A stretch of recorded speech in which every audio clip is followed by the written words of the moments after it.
ரொம்ப சுருக்கமாக சொல்கிறேன். கந்த புராணம் ஒரு 5 நிமிஷம் சொல்கிறேன். அசுர உலகத்தில் அசுரர்களினுடைய எண்ணிக்கை குறைஞ்சிருச்சு. அசுரர்களினுடைய குரு சுக்கராச்சாரியார் ரொம்ப வேதனைப்படுறாரு. தேவர்களெல்லாம் அதிகமாயிட்டாங்க, அசுரர்களெல்லாம் கம்மியாயிட்டாங்க, என்னடா பண்ணுறது? அப்போ அசுரேந்திரன் மங்களகேசி அவங்க தான். இப்போ இந்திரன் எப்படி இருக்கிறானோ தேவர்களுக்கு தேவேந்திரன் இருக்கிறானோ, அது மாதிரி அசுரர்களுக்கு அசுரேந்திரன். அசுரேந்திரன் மங்களகேசி பிள்ளைகளை பெற்கிறாங்க. அதில் சுரசை அப்படின்னு ஒரு பெண். சுக்கராச்சாரியார் என்ன பண்ணுறாரு, அந்த சுரசையை தன்னுடைய வீட்டுக்கு அழைத்து தனக்கு பணிவிடை செய்யக்கூடிய பெண்ணாக அவர் வச்சுக்கிறார். அந்த பெண் வந்து சுக்கராச்சாரியாருக்கு தேவையான பணிவிடைகளை செய்யும் போது சுக்கராச்சாரியார் சொல்கிறாரு, நீ வந்து காசியப்பர், பிரம்மாவனுடைய மகன் காசியப்பர் தேவர், அவனை மயக்கி அவனோடு சேர்ந்து நீ குழந்தைகளை பெற்றுக்கொள்ள வேண்டும். குழந்தைகளை பெற்று நம் அசுர குலம் தலைக்க வேண்டும், அசுரர்களினுடைய எண்ணிக்கை மிக வேண்டும். இதுக்கு நீ செய், இதுக்கு உனக்கு என்னுடைய ஆசிகள். என்ன ஆசி கொடுக்குறாரு? உடலை வந்து எப்படி வேணுமானாலும் மாற்றிக்கலாம், அந்த வரத்தை கொடுத்து அனுப்புகிறார். இந்த அம்மா வந்து பெரிய மாளிகையெல்லாம் கட்டி உடலை வந்து நல்லா அழகுபடுத்திக்கிட்டு காசியப்பர் தவம் செய்கிற இடத்துல போகிறது வர்றது, நறுமணமான பூக்களை எடுத்துகிட்டு போகிறது வர்றது, இதெல்லாம் பார்த்தோன்னே அவருடைய தவம் கலைஞ்சி போச்சு. தவம் கலைஞ்சவர் என்ன பண்ணுறாரு, இந்த பெண்ணு மேலே ரொம்பவும் கவனமாயிடுது. அடுத்து போய் கேட்குறாரு. கேட்கும்போது அந்த பொண்ணு சொல்லுது, இல்லை இல்லை, நாங்கள் வந்து அசுரர் குலம், நீங்கள் தேவர் குலம், நீங்கள் தவம் செய்யக்கூடிய தவசி, நான் சாதாரண பெண்ணு, என்னால் உங்களுடைய தவம் கெட வேண்டாம், வேண்டாம் சாமி. இவருக்கு இன்னும் ஈர்ப்பு அதிகமாயிருக்கு. அப்போ இவங்க ஒரு இரவில் இருவரும் வந்து ஒன்றாக சேர்றாங்க. சேரும்போது பத்மாசுரன் பிறப்பெடுக்கிறான். அவங்களுடைய வேர்வை துளியிலிருந்து 40,000 சேனைகள் உருவாகுது. இது முதல் ஜாமம். 2வது ஜாமத்தில் அந்த மாயை, சுரசை என்கின்ற மாயை சிங்கமாக உருவாகுது, பெண் சிங்கமாக மாறுது. அப்போ காசியப்பர் ஆண் சிங்கமாக மாறுறாரு, சிங்கமுகன் பிறக்கிறான். கூடவே அவங்களுடைய வேர்வை துளிகளிலிருந்து 40,000 சிங்கமுக சேனைகள் உருவாகுது. அடுத்தது யானையாக மாறுது, அதே மாதிரி ஆண் யானையாக மாறுறான். அப்போ தாரகாசூரன், அவங்க கூட 40,000 சேனைகள். அடுத்து ஆடாக மாறுது, அங்கேயும் ஆண் ஆடாக மாறுறான், அது வந்து அஜமுகி. இப்படி பார்க்கும்போது ஒரே இரவில் ஆயிரக்கணக்கான பேர் உருவாகிட்டாங்க, லட்சக்கணக்கான பேர். உடனே தந்தை இடத்துல வந்து கேட்குறாங்க, தந்தையே நாங்கள் என்ன செய்ய வேண்டும்? தேவர், காசியப்பர் தேவர், அதனால் நல்லது சொல்கிறார். எல்லாத்துக்கும் மேலே வந்து சிவபெருமான் தான் பரம்பொருள். அன்னை பார்வதி தேவி தான் நமக்கெல்லாம் அந்த உலகத்தை உருவாக்கிய அன்னை.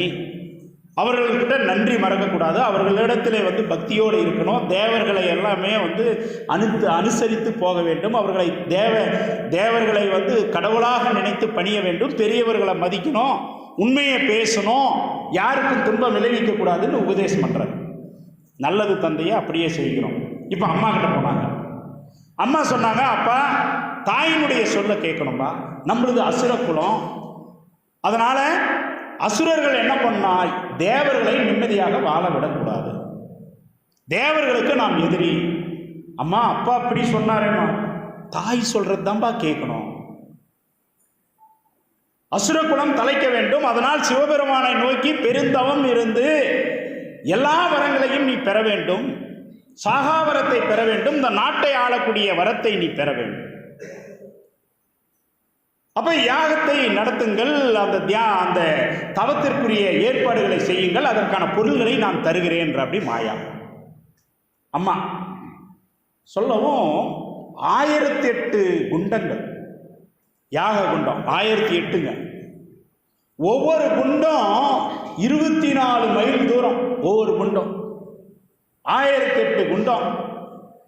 அதுக்கு விறகுகள், அதுக்கு என்னென்னலாம் யாகத்தில் போட வேணுமோ அத்தனை பொருளும் கொண்டு வந்து சுரசை கொடுத்துட்டாப்படி. யாகம் எவ்வளோ நாள் நடக்குதுங்க? 1000 வருஷத்துக்கு மேலே நடக்குது யாகம்.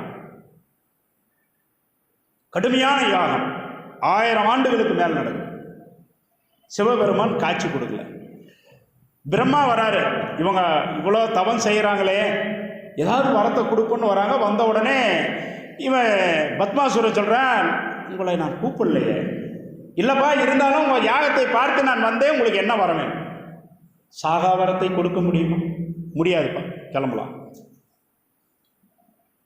அதற்கு மேலேயே சிவபெருமான் வரல. அப்போ பத்மாசுரம் பார்க்குறான். பார்த்துட்டு தன்னுடைய அங்கங்களை அறுத்து யாக குண்டத்தில் போடுறான். சதையெல்லாம் அறுக்கிறான். ரத்த வலியுது. ரத்தத்தை நெய்யாக ஊத்துறான் அந்த யாக குண்டத்தில். சதையை அறுக்க மீண்டும் சதை வளர்கிறது. இவன் சலிக்கல, தொடர்ந்து அதை செய்யறான். செஞ்சுக்கிட்டே இருக்கும் பொழுது சிவபெருமான் வரல. ரொம்பவும் இவன் வெறுத்து போயிட்டான். வெறுத்து என்ன பண்ணான், பெருமானே இவ்வளவு தவம் செய்யறான், இன்னும் எங்க முன்னாடி தோன்றலையே, என்னையே நீ ஆவுதியாக எடுத்துக்கொண்டு யாக குண்டத்தில் குதிச்சு உயிர் இருக்கிறான். இதை பார்த்த உடனே அவங்களுடைய தம்பி சிங்கமுகன் தன்னுடைய கையை வெட்டி யாக குண்டத்தில் போடுறான். மீண்டும் கை வளருகிறது. காலை வெட்டி போடுறான், மீண்டும் வளருது. அடுத்து கழுத்தை வெட்டி தலையை தூக்கி போட்டான். அதற்கு பிறகும் பெருமான் வரல. அண்ணன் செய்தது போலவே யானும் யாகத்தில் குதிக்கிறேன்னு குதிக்க போறான். பெருமான் அந்தனர் வடிவில் சாமி வந்துட்டார்.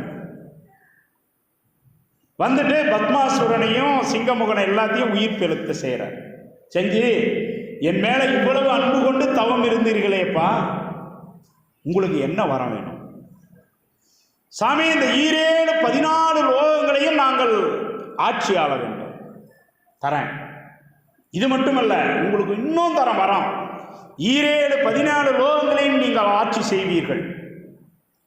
1000க்கும் அதிகமான ஆண்டுகள் நீங்கள் இந்த அரசாட்சி இந்த நாட்டை நீங்கள் செய்வீங்க. அதே போல 3 பேரும், நீங்க அண்ணன் தம்பிகள் 3 பேரும் இந்த 14 லோகங்களுக்கும் செல்லக்கூடிய அற்புத விமானத்தை உங்களுக்கு தரோம். சாமி அப்படியே வாரி வழங்குறாரு, வரமா தள்ளுறாரு. பெருமான் அவ்வளவு ஈஸியா வரமாட்டார். சிவபெருமான் வந்துட்டா கொடுக்காம போக மாட்டார், எல்லாத்தையும் கொடுப்பார்.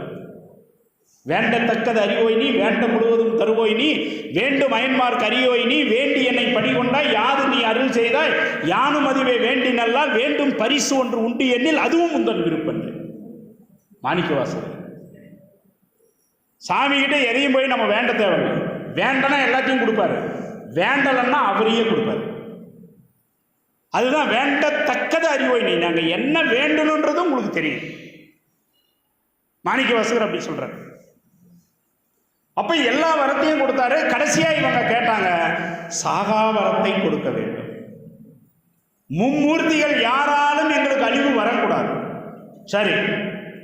தேவர்கள் எவராலும் அழிவு வரக்கூடாது, சரி. அவர்களுடைய ஆயுதத்தால் எங்களுக்கு அழிவு வரக்கூடாது, சரி. சாகாவரம் எங்களுக்கு வேணும். சாகாவரம் மட்டும் கொடுக்க முடியாதப்பா, அவர்களால் யாராலும் உங்களுக்கு அழிவு வராது, என்னுடைய சக்தியால் மட்டுமே உங்களுக்கு அழிவு வரும். அதே மாதிரி 108 யுகங்கள் நீங்கள் தொடர்ந்து அழிவில்லாமல் ஆட்சி செய்யலாம்னு சாமி வரம் கொடுத்தார். இந்த இதெல்லாம் வாங்கின உடனே அவங்க தாயார்கிட்ட சொன்னாங்க. சுக்கராச்சாரியார் வந்தார், ரொம்ப சந்தோஷமானு சொல்லிட்டு, நீங்கள் இந்த உலகத்தையே ஆட்சி செய்யலாம். இவங்க உடனே என்ன பண்ணாங்க, பிரம்மலோகத்துக்கு போனாங்க. போயிட்டு பிரம்மாவை பிடிச்சி இழுத்துட்டு வந்தாங்க. என்ன தொழில் செய்கிற? படைப்பு தொழில். அப்படியா, நாங்கள் சொல்லும் போது தான் நீ படைக்கணும், அது வரைக்கும் எங்களுக்கு பஞ்சாங்கம் படிச்சு கொடு. திருமால் ஓடி ஒளிஞ்சிட்டாரு. இந்திரனை சிறை பிடிச்சிட்டாங்க. அவங்க மகன் அவனை கொண்டு சிறையில் வச்சுட்டாங்க. இந்திராணியை கொண்டு அவங்களுடைய சிறையில் அடைச்சிட்டாங்க, மகேந்திரபுரி. தேவர்களை படாத பாடுபடுத்த ஆரம்பிச்சிட்டாங்க. இப்ப தேவர்கள் எல்லாம் போனாங்க, திருமால் கிட்ட போய் கேட்டாங்க. திருமால், என்னால ஒன்றும் பண்ண முடியாதப்பா, யார் கொடுத்தாங்களோ அவங்க கிட்ட தான் போகணும். எல்லாம் போய் சிவபெருமான் கிட்ட போய் தஞ்சம் அடைந்தாங்க. அப்ப சிவபெருமான் சொன்னாரு, இதெல்லாம் ஏன் சாமி எங்களுக்கு நடக்குதுன்னும் போது சிவபெருமான் சொன்னாரு, என்னை மதிக்காமல் யாகம் செய்த தட்சனுடைய யாகத்தில் நீங்கள் அத்துணை பேரும் கலந்து கொண்டீர்கள், அதற்கான பலனைத்தான் இப்பொழுது அனுபவிக்கிறேன். அதான் முன்ன நான் சொன்னேன், தீதும் நன்றும் பிறர் தர வாரா. கணியன் பூங்கொன்றனார் 2000 வருஷத்துக்கு முன்னே சொல்லிட்டார்.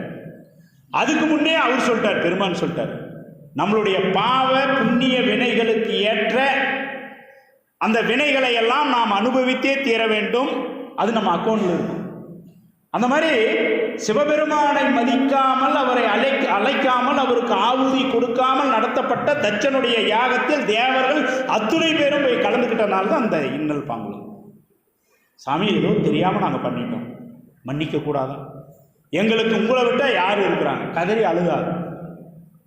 அதற்கான நேரம் வரும் பொழுது சூரபத்மன் அவர்களுடைய தம்பிமார்கள் அழிக்கப்படுவார்கள், தேவர்கள் காக்கப்படுவீர்கள், நிம்மதியாக போயிட்டு வாங்க. அதற்கு பிறகுதான் பெருமானுடைய 6 முகங்கள். சிவபெருமானுக்கு 6 முகம். வாமதேவம், தற்புருஷம், அகோரம், சத்யோஜாதம், அதோமுகம், இப்படி 6 முகங்கள் இருக்கு சாமி. 6 முகங்களினுடைய நெற்றிக் கண்ணிலிருந்தும் 6 தீப்பொறிகள் கிளம்புகிறது. 6 தீப்பொறிகளும் காற்று வாயு தேவன் கொடுக்குறாரு. வாயு தேவன் கொண்டு போறான், வெப்பத்தை தாங்க முடியல, அக்னிகிட்டே கொடுக்குறாங்க. அக்னி எடுத்துட்டு போறாரு, அக்னியை தாங்க முடியல, கொண்டு போய் கங்கையில போட்டாச்சு. கங்கை கொதிச்சு எழுது, வெப்பம் தாங்கல. அப்ப சிவபெருமான் தன்னுடைய தலையில் இருக்கின்ற அந்த கங்கையை இன்னும் கொஞ்சம் அதிகப்படுத்தி கொடுக்குறாரு. அப்படி உருவான இடம் தான் சரவண பொய்கை. சரவண பொய்கையில் 6 முகங்களாக 6 தாமரையில் பெருமான், முருகப்பெருமான் வளர ஆரம்பிக்கிறாரு. கார்த்திகை பெண்கள் அவங்கள வளர்க்குறாங்க. வளர்த்து அதற்கு பிறகு பார்வதி தேவியார் 6 குழந்தைகளையும் ஒன்றாக சேர்க்கும் பொழுது ஓர் உடல் 12 கைகள் 6 தலை 6 முகமாக வராங்க.